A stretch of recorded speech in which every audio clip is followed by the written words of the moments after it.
இப்ப ஆபேல் காயினை கொண்டானா, காயின் ஆபேலை கொண்டானா? இப்ப இருக்கிற அத்தனை ஆபேலும் காயினை கொண்டுகிட்டு இருக்கான். இங்க இப்ப சபைக்குள்ள என்ன நடக்குது? எல்லா பரிசுத்தவானும் இங்க இருக்கிறதான பாவியை கொண்டுகிட்டு இருக்கான். காயின் பாவி, கரெக்ட் தானே?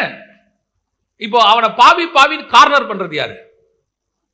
சுத்தி இருக்கிற அத்தனை பரிசுத்தவானும், அத்தனை நீதிமான்களும் உட்கார்ந்து காயினை கார்னர் பண்ணி, காயின் இப்ப ஆபேலை பார்த்து பயப்படுறான். எங்கடா இவனுங்க க்ளோஸ் பண்ணிடுவாங்களோ நம்மள அப்படின்னு.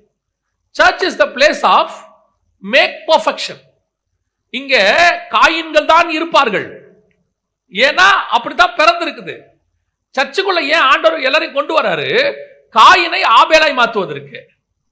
இங்க என்ன நடந்துட்டு இருக்குது? இருக்கிற ஆபேல் எல்லாம் சேர்ந்து காயினை கொண்டுகிட்டு இருக்கு உட்கார்ந்து. அத்தனை பேரும் தன் சகோதரனை குற்றப்படுத்துகிறவன் இருக்கு. குற்றப்படுத்துறான்னா ஏன் குற்றப்படுத்துறோம்? குறை இல்லாம இங்க எல்லாத்தையும் குறை இருக்கு. Everybody have. இயேசுநாதர் ஒருத்தரை தவிர சர்ச்சுக்குள்ள குறை இல்லாதவன் ஒருத்தன் கிடையவே கிடையாது.